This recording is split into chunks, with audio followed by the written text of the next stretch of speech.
السلام عليكم. من مدينة خريبكة وتحديدا من جماعة الفقراء. كاينة قضية اللي ولات حديث الرأي العام المحلي بعد ما اتهم شخص من ذوي الاحتياجات الخاصة رئيس الجماعة ديالهم بالاعتداء عليه جسديا داخل مقر الجماعة. وبحسب الشكاية اللي تقدم بها الضحية فالواقعة وقعت داخل الجماعة في ظروف مازال التحقيق كيكشف فيها. هاد الاتهامات خلات مصالح الدرك الملكي تفتح تحقيق رسمي للوقوف على حقيقة ما جرى وتحديد المسؤوليات. شقيقة الضحية تصريحات مؤثرة وهي كتبكي كشفات معطيات خطيرة على حساب روايتها، وأن هذا الرئيس كيتعتبر طاغية وحقار للدرويش وكلشي كيخاف منه.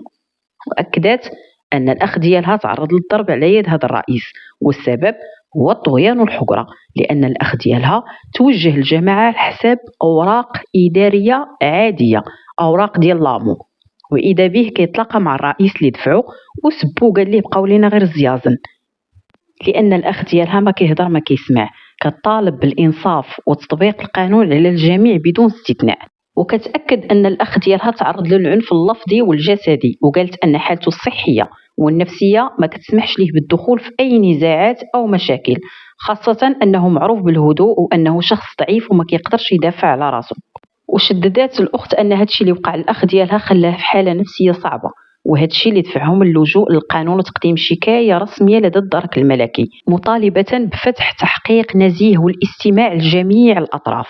وعبرت على استغرابها من وقوع مثل هذا الحادث داخل مؤسسة اللي كيتفترض أنها في خدمة المواطنين وحمايتهم، وكتأكد أن العائلة ما كتسعاش للتشهير وإنما تبحث عن حق وعن إنصاف الضحية ومعرفة الحقيقة الكاملة، وطلبت من الجهات المسؤولة التعامل الجدي مع الملف وتطبيق القانون دون أي اعتبار للمنصب أو الصفة، خاصة وأن الأمر كيتعلق بشخص من ذوي الاحتياجات الخاصة واللي يفترض أن يحظى بالحماية والرعاية بشكل خاص. دابا هو من مشى يدير عاديك الورقة ديال الأمور مشى كيقلب على المقدم ما لقاهش، دخل الإدارة عند هذاك السيد اللي هو حنت ولد بلادنا وولد دوارنا كيفهموا عارف ليه، بغا يقول لي غير المقدم فين كاين. هو جاه من وراه شدو لفتو قال لي خرج برا، قال لنا حق زياد وانت نهضروا معاهم، قال لنا خرج برا، قال لي خرج برا عندنا اجتماع خرج برا. المهم تعدى عليه مع قال لي الحمار ولا هو قال لي الحمار. الوالده ديالي جايه عندو كتسناه قدام الباب ديال الجامعه باش من يعيطوا عليه تقول للمقدم هذا السيد راه باغي ها اللي باغي وها اللي باغي. شدوا الرئيس عطاه ديك خرجوه من السيد وقف بحال هكا قال لي واش تجاري عليا انا كنقلب على المقدم ضرب بونيا لهنا راكم شفتوا الحاله كيفاش تصاورها هما عديد.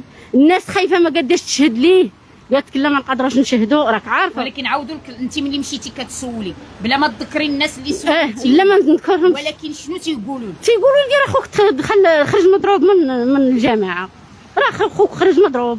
مني قلت انا قال لي راه ضربني الرئيس.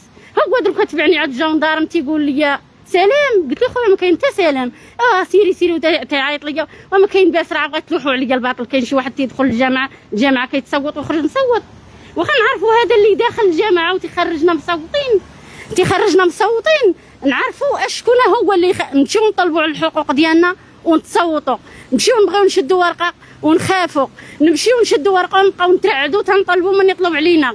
واش حنا مع مواطنينش ما عندناش الحق بحال المواطنين وكثر كاع هو وزيزون يا عباد الله. واش كاين شي رئيس يصوت واحد لا نسال لا ودنين؟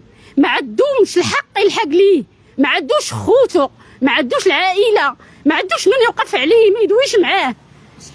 حسيت بالحقره، حسيت بالغلبه، وحسيت حنت ما عنده خوت من يدافع عليه ومن يحامي عليه. فين ما مشى كيتضرب، فين ما مشى ولا يتحقر، لدرجه انه ولا يبغي يمشي للبلاصه ويخاف يقول لك صيفط لي شي حد اللي يمشي معايا ولا يجي دينيتي. انت بدارك مزوجه العذاب